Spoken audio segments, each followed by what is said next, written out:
Welcome to the Hoover Virtual Policy Briefing Series. I'm Tom Gilligan, Director of the Hoover Institution. The principles of individual economic and political freedom, private enterprise, and limited representative government were fundamental to the vision of our founder, Herbert Hoover, and remain as compelling now as they were more than a century ago.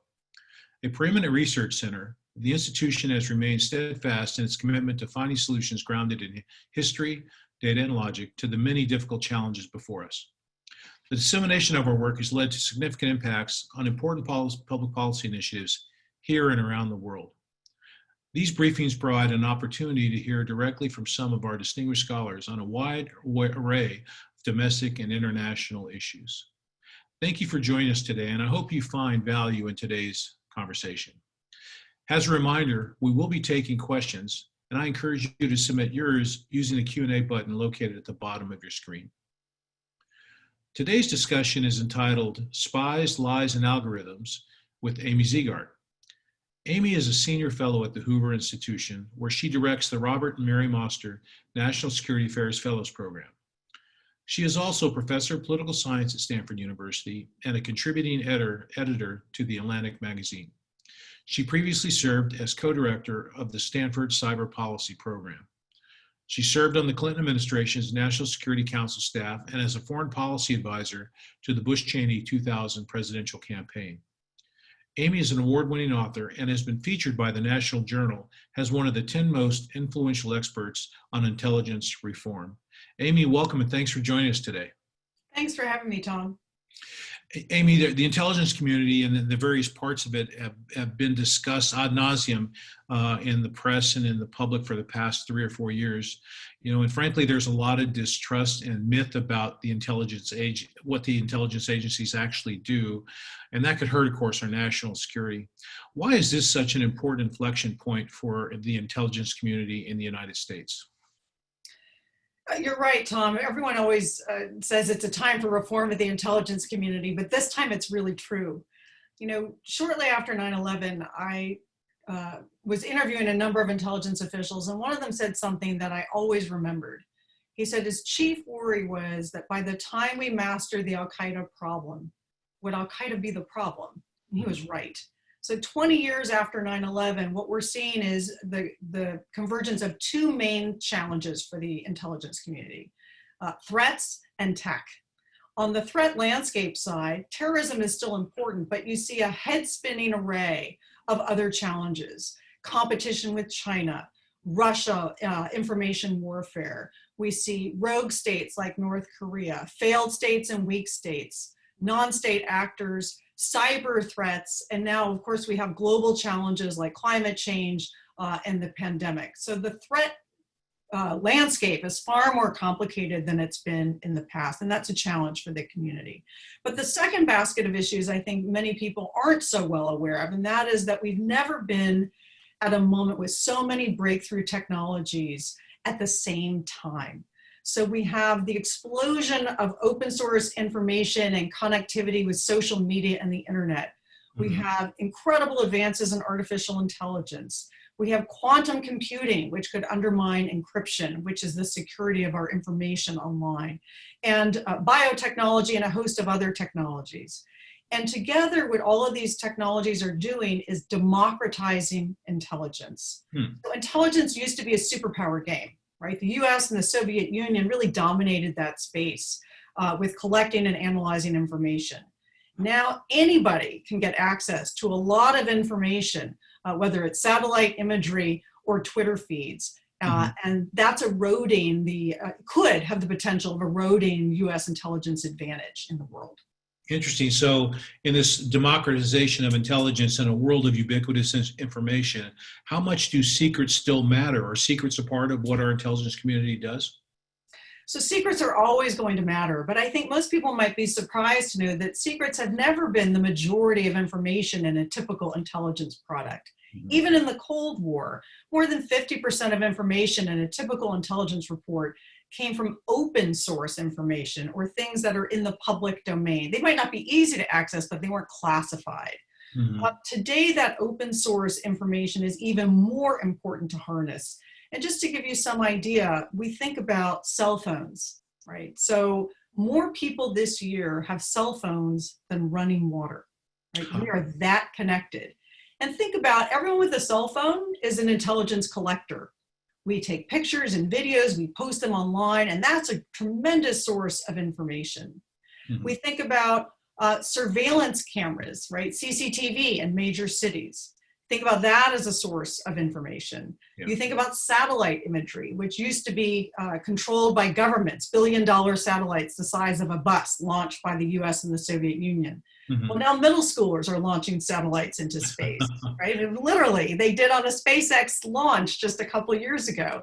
So, and now you can get commercial satellite imagery for little or no cost. So there's a tremendous amount of information that's just available in the world. An advantage increasingly is going to come to intelligence organizations that can make sense of it.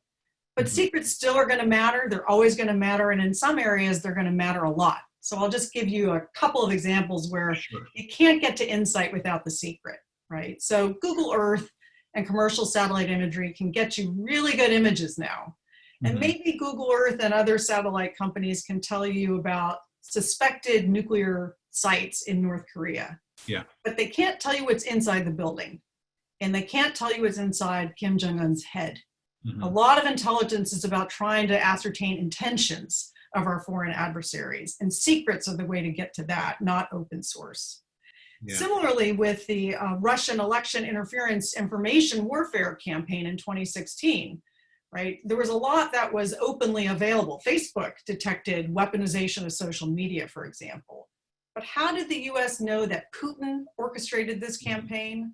A human source inside the Kremlin, which has been publicly reported in the New York Times. And that source had to be exfiltrated from Russia.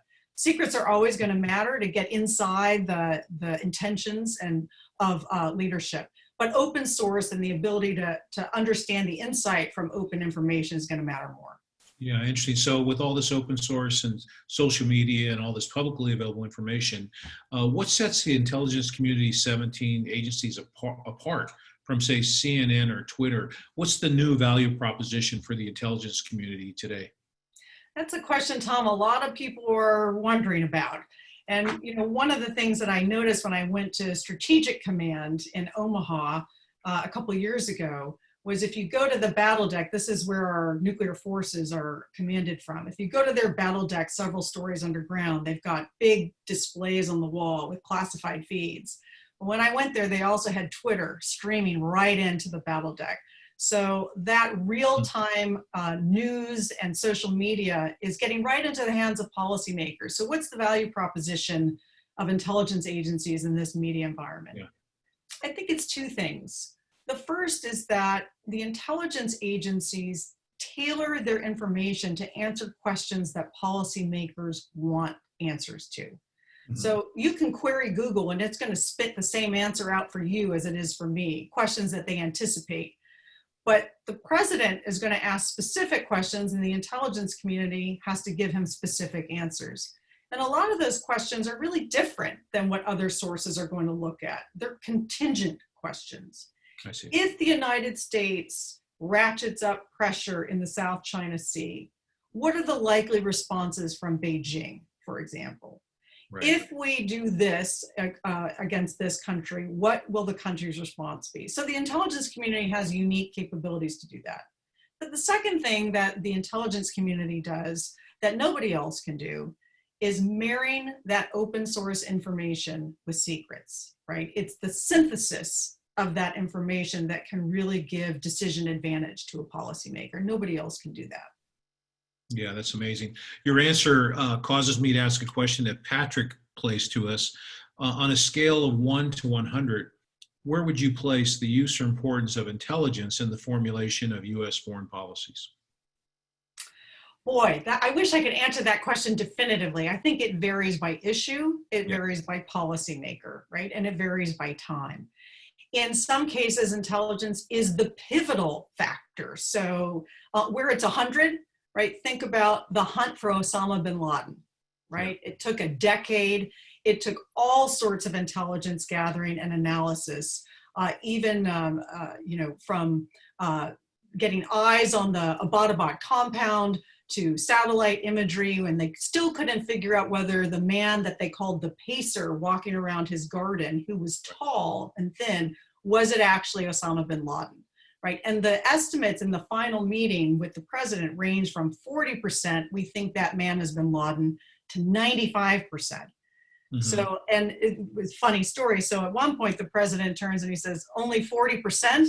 And Mike Leiter, the director of the National Counterterrorism Center, responded, Mr. President, it's 38% more than we've ever had before. So in that case, intelligence was really pivotal to the operation. In other cases, not so much, where there's much greater uncertainty and there's less fidelity about what the intelligence means. So it varies pretty dramatically.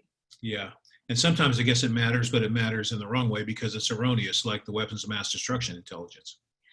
Right, intelligence agencies get it wrong. They don't wield crystal balls, right? They wield hypotheses, and those hypotheses are sometimes proven wrong. But they do the best they can to get the policymaker decision advantage and to reduce the uncertainty so they can make better decisions. Yeah. Amy, I'm intrigued of your discussion of publicly available information and open source intelligence and how it's useful. Can you give some more examples of that so the audience can understand the importance of that to modern intelligence? Yeah, so there are a couple of examples that really send home just how powerful open source can be. In some cases, open source is even more valuable than secrets can be. So one of my favorites, Tom, is in 2014, when Russia invaded Eastern Ukraine. The most compelling evidence that came out wasn't from any secret channel. It was from selfies posted by Russian troops. So they took, like everyone likes to do, they took pictures of themselves and they posted those pictures online. And those photos were time-stamped and they had Ukrainian highway signs in the background. I mean, you know, it's right there if you're just looking for it. More recently, a really interesting example of open source intelligence happened just this month over 4th of July weekend, when there was a fire that the Iranians claimed was a construction shed and a small fire at Natanz. And within hours, this sort of open source ecosystem sprang into action. The fire was so bright, it was detected by a weather satellite in space. That information became available on Twitter. Former government analysts and non-governmental experts got other imagery, and within hours they concluded that the shed wasn't a shed, it was an Iranian nuclear centrifuge assembly facility, and the fire was a major fire, probably an explosion, that had done major damage to Iran's nuclear program. Yeah. So, and all of this within the course of one day went from a posting on Twitter to a news conference with the Israeli Prime Minister, where he was asked, is Israel responsible for an attack on this facility? And of course, the Israelis didn't say either way. Yeah, amazing. If you're just joining us, I'm Tom Gilligan, and this is the Hoover Institution's virtual policy briefing with Amy Zegart. Amy, let's go to another form of technology that you think is revolutionizing the intelligence community, and that's AI. I'm going to ask a windy question, and take as long as you want to answer it. What's good, bad, and misunderstood about artificial intelligence? How is AI likely to affect intelligence? And what do machines do better than humans, and humans do better than machines? Well, you've asked a meaty question, or a windy question, as you say. I'll try to give you a windy answer to that, Tom. So I think it's a really important question. There's a lot of talk these days about AI like it's sort of magic fairy dust. If we sprinkle a little AI on this weapon system or on this problem, then we'll get the magic answer. And the reality is that AI is really good at some things and actually really bad at other things. And we need to understand the opportunities and the risks of AI. So what's AI great for? AI is great for pattern recognition, right? So if you have a lot of known data about something, AI algorithms are really good at figuring out patterns. So is that photo really you, or is it a relative of yours? AI can do that by combing through lots and lots and lots of photos. What's the best move at chess? AI is really good at that. Yeah. Right? So AI is great at that. AI is also really good at sorting through massive volumes of disparate data sets to see relationships that humans have a hard time seeing. So for example, who's likely to pose a credit risk? if you pull together data sets about where you live, what your spending patterns are, and a variety of other factors, AI can help establish correlations that yield insight, right? So you can imagine for intelligence, one possibility would be who's a potential asset, foreign asset for American intelligence agencies to recruit based on whether they have credit problems, whether they have health problems, et cetera. So AI can help pull together those different data sets and see correlations. Mm-hmm. AI is also really good at separating wheat from chaff, right? So a lot of analyst work in the intelligence community is being overwhelmed by data. And so AI can actually reduce that tasking of the mundane tasks so that humans can focus on things that require creativity and judgment that humans are good at. I'll give you an example.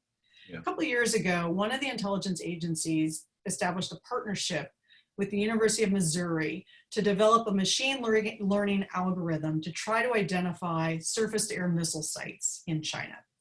And so they did this, and it was a huge amount of territory. It was 90,000 square kilometers, or about 3/4 of the size of North Korea.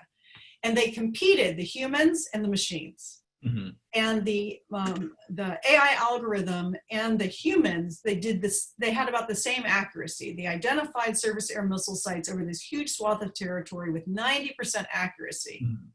But the machine did it 80 times faster than the humans. Mm-hmm. So AI can really reduce the crushing load on human analysts to free them up to do higher level tasks. So that's all on the plus side of the ledger. Yeah. What's AI bad at? Yeah. AI is really not good at rare things because you need data from the past to be able to understand the correlations for the future. Mm-hmm. But lots of intelligence is about rare events. Right. So what are the odds that North Korea will give up its nuclear weapons program based on the past? Well, there's only one data point. There's only one country that developed the bomb and then gave it up, and that was South Africa. AI is not going to help you answer that question. Yeah. So AI is not good at causal analysis. It can tell you correlation, what trends with what, but not what causes what. Humans are better at causal analysis. And perhaps most important from a policy perspective is AI cannot explain how it gets to the decisions or conclusions or results that it does. So imagine if you go into the president and you say, Mr. President, I believe China is about to attack Taiwan. And he says, well, how do you know that? And you say, well, the AI told me. Right? The president's not necessarily going to believe you. If we think about, how often do you trust your Google navigation system to get where you want to go? Maybe not all the time, right? So AI is not always accurate, and it can be very brittle, and it can be biased, right, or erroneous in the results that it gives. So explainability is a key limitation of AI. Yeah.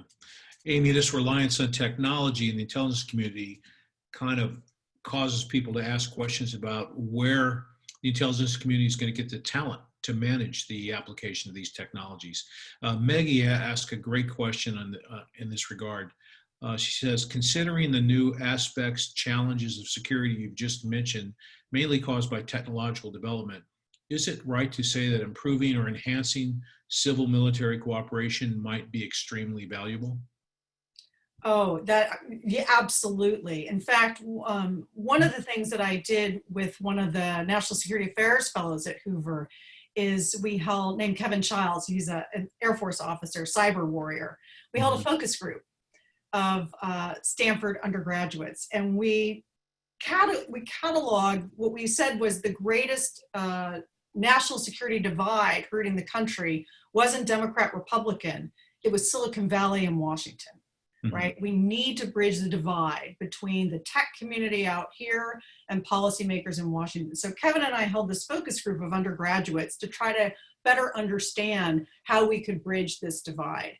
And we learned some really important things about, young people today are actually driven by mission. They are patriotic, but there's a reluctance, right? And try to understand where that reluctance comes from and how to bridge that divide is really important. And H.R. McMaster, my Hoover colleague, and Raj Shah and I have been leading at Hoover a tech track 2 dialogue to bring policymakers and tech folks together to develop some actionable ways that we can have talent flow back and forth between these communities and better understand each other. Mhm. And I think that's a critically important piece of this puzzle. As the question suggests, technology is just part of the solution. We have to have the talent to be able to make use of that technology. Yeah, the trust factor is different, right? 5 years ago, this dialogue would not have gone well. Now it's gotten better. What's your sense of where the civilian military dialogue is going? So it's getting a lot better. I think the Snowden revelations really bred lots of distrust between the Valley and Washington. And you could feel it when folks came out here. I remember I held a quiet off the record dinner between national security officials in Washington and some local tech leaders. And one of the tech leaders said, are you going to serve me my papers before they serve us our salads before we sat down to dinner? So it was, suffice it to say, a prickly time between these two sides. What we've seen is a lot better conversation and dialogue between the two sides, driven in part, I think, by the China threat. It's pretty clear that we're all in this together as Americans, and China poses a rising and serious threat. And I also think it's because both sides have made a much stronger effort to try to understand one another. So one senior military official said that he used to come out here and talk in Defense Department words: defeat, destroy, degrade. Those are words that tech entrepreneurs are not so comfortable with. And so now when he comes out to the Valley, he talks about patriotism, loyalty, defending the homeland, right? Commitment to country. And that's a better dialogue that he's finding with tech leaders. Interesting. Bill asked an interesting question about the talent flow between the two sectors. He says, do people go to work for the government first and then go to the private industry, or is the opposite true? So there is some flow in both directions, but we need more flow. So a lot of concern is that people go into government, they have great skills, right? So they're mathematicians or they're computer scientists. And then they leave government to come out here to the Valley and start companies and do things like that. That's not all bad. Right. The challenge is the companies they start, can we get their products back into the government so that the government can make use of those innovations? That's where the friction is. And as I often like to say, Tom, I think that these talent programs need to think not just about how can we bring people into the government, because this generation of young people, as you know, doesn't think about a career in one place, right? They move around. But it's how can we create ambassadors that can influence how private sector firms think about public service, not just work in the public sector forever. So we need lifers and ambassadors, not just one. Right. So the current situation is we have an intelligence community that needs to change to reflect new technology and a changing threat environment away from terrorism to other things. What are the barriers to change in the intelligence community? What needs to happen to make that necessary changes occur? Oh, there are lots of barriers to change, but I think I would focus on really three. The first is inertia. Change is always hard. The most powerful interest group in Washington is the status quo. It's hard for all of our organizations to change, and government agencies are no exception. As you know, Tom, I wrote a book about why the intelligence community was unable to adapt to the rise of terrorism 10 years before 9/11. And what I found was that intelligence agents, in particular the CIA and the FBI, were aware of the threat, and they were aware of the need to change, but they couldn't get from here to there in time. So inertia, there are always hard challenges to reforming from within. But the second, I think, is unique to this moment. The second barrier is plumbing. What do I mean by that? Right. Well, technological change requires architectures, right, to make systems interoperable and to upgrade them quickly. And yet the intelligence community is saddled with these custom-built, bespoke IT systems that don't talk to each other and that are really hard to modernize. And so that is a non-trivial problem to get to the place where we need to go. And then I'd say the third barrier to change is incentives. So I'm a political scientist. We always think about incentives. Right. No legislator wins an election by vowing to reform the org chart of the intelligence community. It's just not an electoral winner. So it takes really courageous leadership, both inside the intelligence community, and they're trying to change. I don't want to discount the efforts inside. Lots of people inside the community are working hard to try to change, but it takes political leadership by elected officials too. Yeah, interesting.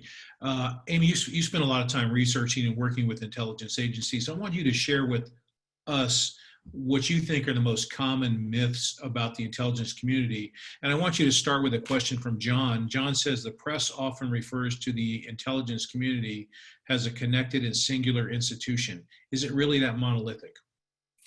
That's a great question. No, it's really not that monolithic. And in fact, even within one agency, you have very different divisions with different cultures, right? If you say, what's the culture of the Central Intelligence Agency? Well, that depends. Are you talking about the Directorate of Operations, or are you talking about analysts? So they're very different cultures even within the intelligence community. In terms of myths, I often ask my students, since I'm writing this book for, that's supposed to be a general audience book and a textbook, so I use focus groups of students a lot. What do they think is going on in the intelligence community? And what I hear is, and what I've learned in my research is that spy-themed entertainment has become adult education for most Americans, right? So what we see on TV and what we see in the movies is often the only way that we understand what's happening in the intelligence community. And that's filled with all sorts of myths. So one of the things I did is I looked at the top 25 universities in US News and World Report. How many of them offer courses on US intelligence agencies? And the answer is not many. More, in fact, I found offer courses on the history of rock and roll than intelligence, which gives undergraduates, this is I often tell my students, it gives them a better chance of learning about U2 the band rather than U2 the spy plane. So that's a problem. But in terms of myths, you asked about myths, I think one of the biggest myths is that intelligence is secrets. Secrets are important in intelligence, but most intelligence reports are not filled with secrets. Intelligence is information that is designed to give leaders advantage, decision advantage. And sometimes that information is secret, as we've talked about, and sometimes it isn't. I think the second big myth is that intelligence makes policy, or intelligence officials are policymakers. They are not, and they should not be. They're supposed to give information to policymakers and then let the policymakers make the decision. Now, that's a contact sport, right? Intelligence and policy, but there's a line that is drawn. Intelligence serves policymakers. Intelligence does not make policy. I think the third myth is that the intelligence community is out there as a rogue elephant running out of control without oversight. There have been dark days in the past of the intelligence community that came to light in the 1970s. But if we look at the more recent controversies like the Snowden revelations, there was not an intelligence community running out of control, doing its own thing and doing illegal things.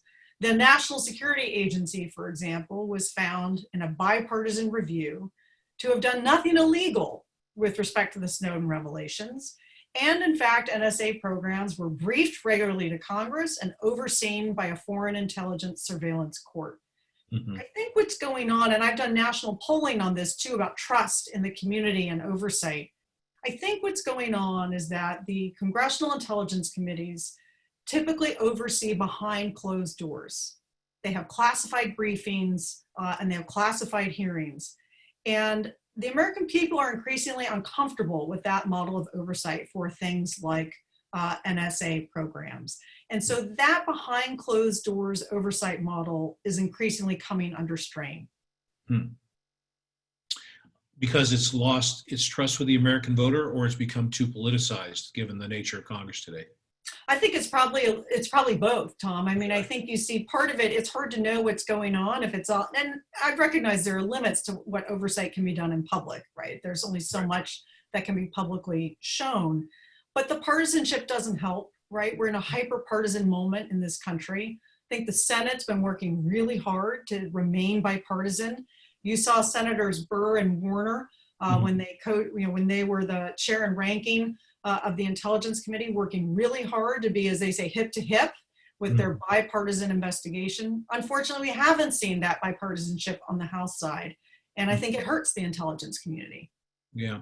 Let me ask you this. I mean, Christopher asked the following question: what can the IC do, the intelligence community do to better ensure trustworthiness and the value of their operations? You read in the press oftentimes that members of the intelligence community will leak information deliberately to advance what appears to be political agendas. Is there any truth to that? And is there any attempt by the IC to kind of police that behavior amongst their members? So I think leaks have always been a problem. Typically, what I see is that leaks come less often from the intelligence community and more often from White House and elected officials trying to achieve advantage over others. The challenge, though, is that insider threats in the intelligence community, people like Edward Snowden, people like Chelsea Manning, are able to illegally obtain and release lots and lots of information. It used to take a lot of effort to be a traitor, right? You had to smuggle things out of your pants pockets because of classified documents or in trash bags, and it took a long time. But now Edward Snowden could download millions of pages of documents and release it. So it's the scale, the magnitude of those kind of breaches that I think is different today. That's really problematic for the intelligence community. Yeah, great. I have another question, but first I want to remind you you're listening to Hoover Senior Fellow Amy Zegart. You can find more research by Hoover Fellows at our website, hoover.org. Amy, you're finishing a book on intelligence and how emerging technologies are challenging the enterprise. What's been the most interesting revelation that you found so far? Well, every week I could give you a different answer, but let me just share a couple. While I'm focused on new technologies, I love history, and I think history is a really important influence on the future. And so one of the most interesting things that I've been learning is about just how important intelligence was to the founding of this country. George Washington was an avid spy master. And in fact, his use of espionage and deception proved critical to winning the Revolutionary War. And so my favorite tidbit that I've uncovered in writing my history chapter of the intelligence community is how George Washington deceived the British with French bread. So it turns out at a critical moment in the war, Washington wanted to convince the British that he was keeping his army around New York, when in fact he wanted to secretly march south to that crucial battle at Yorktown. And in order to convince the British that he was going to stay in New York, he pre-positioned French bake ovens in the New York area. Bread turned out to be French bread, turned out to be a major source of food for the troops. And so Washington figured if he built French bake ovens around New York, well, the British would be convinced that his troops were going to stay put. And so that's what he did, and it worked. And so that deception proved critical to winning the revolution. I'd add that Ben Franklin was a master of information warfare in his day, too. So Ben Franklin was a printer by trade, and he set up a print shop in his Paris basement. And he churned out fake newspaper stories designed to inflame opinion throughout Europe so that people would side with the rebels in America against the British troops. So intelligence has a long history in this country, and that's been fascinating for me to see on the old technology side or the history side.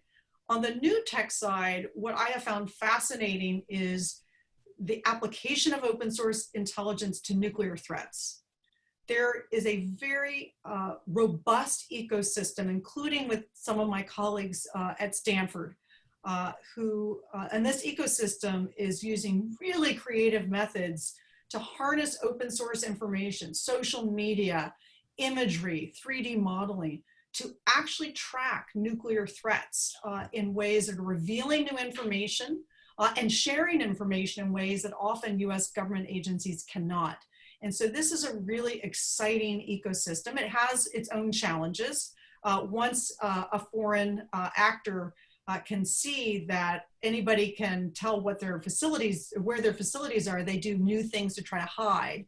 So you can have countermeasures from nuclear proliferators that can make tracking them more difficult. But this ecosystem has real promise for helping US intelligence agencies. Yeah, amazing. Amy, I wonder if you covered this in your book, if you're looking at this. There's been a major beef between the US and China over IP theft, and I presume that's happening around the world in other countries. CISAC has a following question. What are we doing to avert the industrial intelligence of the Chinese and the Russians? Is that part of the task of our intelligence community to try to protect American IP? Well, it's certainly part of our intelligence community's remit to understand what's going on and to understand what the Chinese, the Russians, and others are doing.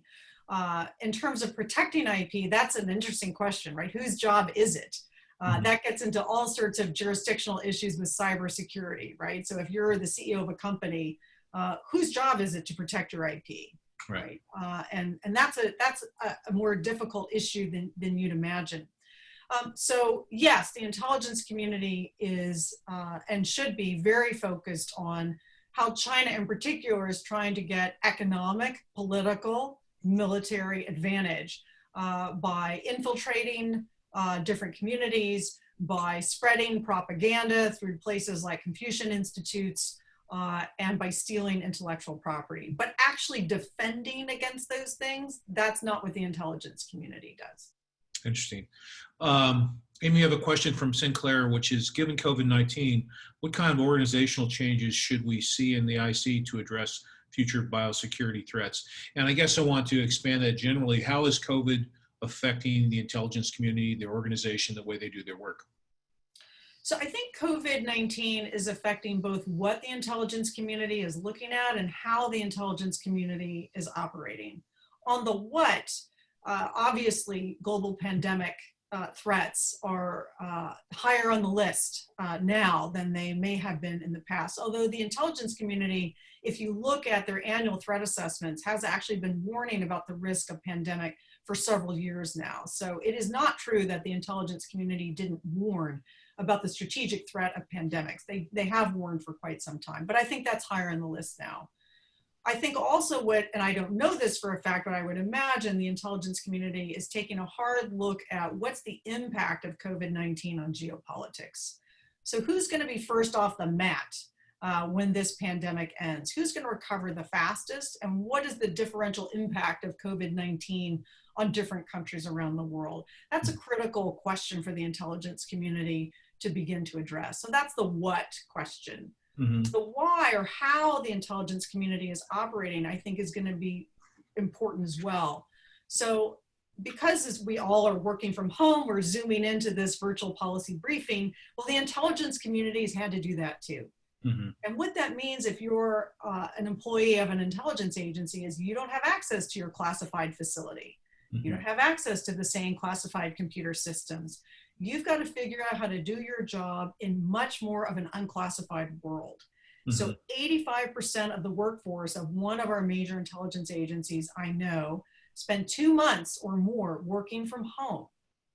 That's just a sea change in how this workforce operates. So I know that there are efforts underway to capture what are the lessons learned from this experience. What can the community do differently that they never realized they could do in the unclassified space?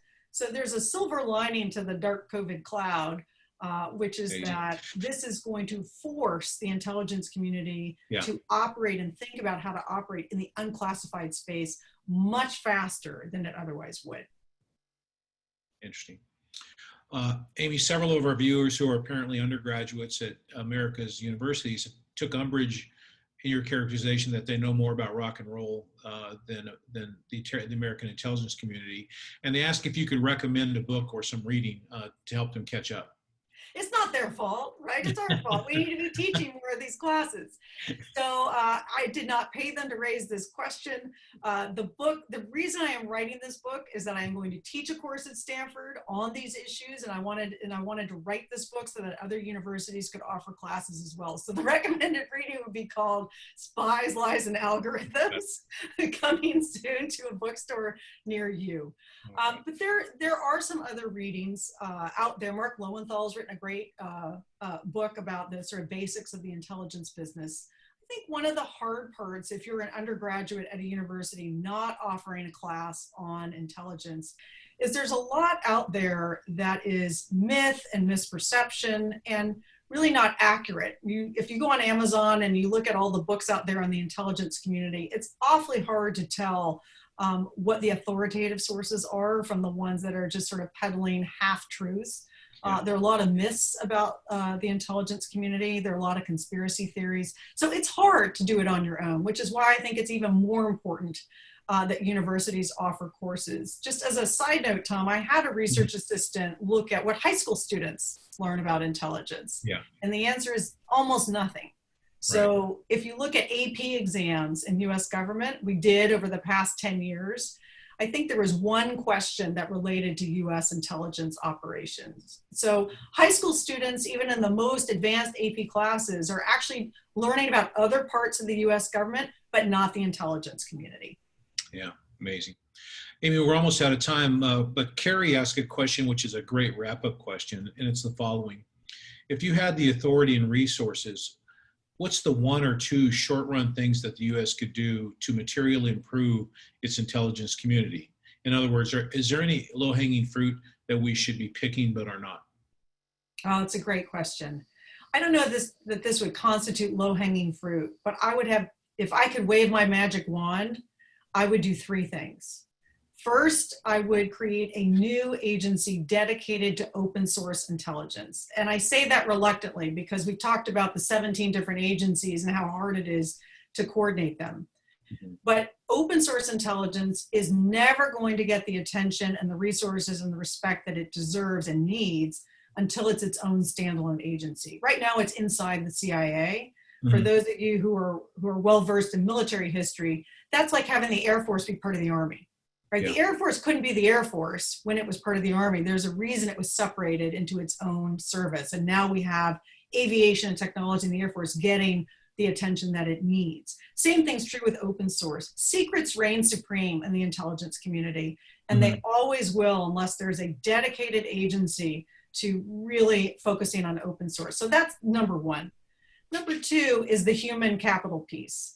The intelligence community needs to really reduce the pain points so that the best and brightest folks can go in and out of the intelligence community more seamlessly and serve their country. And then the third is we need a strategy, right? Right now, there are pockets of great innovation inside the intelligence community, but there's no comprehensive strategy that's identifying what's the end goal, right? How do we know it when we get there? And how do we get from here to there?